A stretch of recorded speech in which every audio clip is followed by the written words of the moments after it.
बड़ी खबर बलौदा बाजार से है, जहां सरकारी स्कूल में हैरान कर देने वाला मामला सामने आया। मिड डे मील में गंभीर लापरवाही सामने आई है। बच्चों को परोसा गया कथित रूप से कुत्ते का जूठा खाना।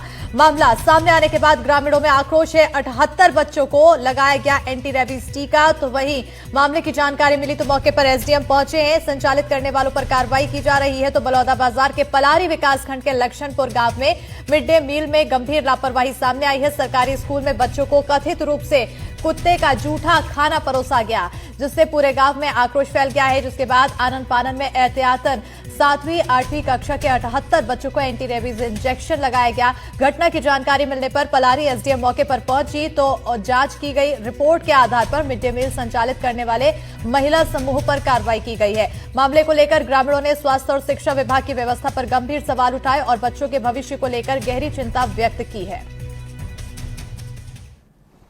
भोजन के समय मैं उपवास था, तो वहाँ पर मैं खड़ा था ना, उसके बाद ना मैं और पिंटू था वहाँ पर। तो वहाँ से ना एक कुत्ता आया और ना जो सब्जी का बर्तन था ना, वो थोड़ा सा खुला था ढक्कन, उसमें ना अपने कुत्ता ने पूरा उसको जुठा दिया। उसके बाद हमने पटेल सर को बोला तो उसने बोला कि इस सब्जी को वितरण मत करना। मतलब उसके बाद ना ऑफिस में गया ना, तो उसके बाद उस लोगों ने वितरण कर दिया। मध्याह्न भोजन वाले हम लोग भी बोला सर उसको मत। उसके बाद इंजेक्शन लगा सभी को। 29 तारीख का और रात में जब खाना खाते खाते मैं अपने बच्चे से पूरा बायोडाटा लेता हूँ कि कहाँ गए थे, क्या करते थे, स्कूल में क्या पढ़ाया। उसी संबंध में खाना खाते खाते बताया कि पापा आज कुकुर जुठार देरी से वो सब्जी ला पोरसेगी सवै, तो मोला लड़का द्वारा बताएगी सवै, तो मैं यहाँ नहीं खाना खाया।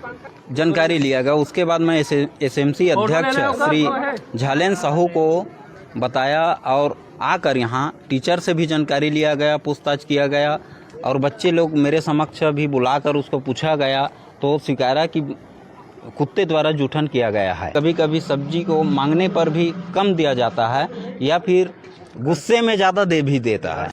सर सिचुएशन ये था कि सबसे पहले मंडे को बच्चे लोग जो मुँह जूठा गया कुत्ता है ना, तो मुंह लगाया था ऐसा पता चला। तो उसके बाद हम लोग को स्वास्थ्य विभाग को जानकारी दी गई। तो यहाँ जब ग्राम समिति और शिक्षक के द्वारा जब बैठक ली गई पूरे पंचायत में, तो उसके बाद हम लोग को बुलाया गया। तो हम लोग यहाँ आए तो फिर पूरी जानकारी अपन दिए यहाँ कि अगर ऐसा ऐसा हुआ है तो फिर बच्चों की सुरक्षा की दृष्टि को देखते हुए और पालक और शिक्षकगण सभी का कहना था कि अब बच्चे का भविष्य का और इनका जिम्मेदारी कौन लेगा। अगर किसी बच्चे को कुछ होता है तो उसकी जिम्मेदारी कौन लेगा।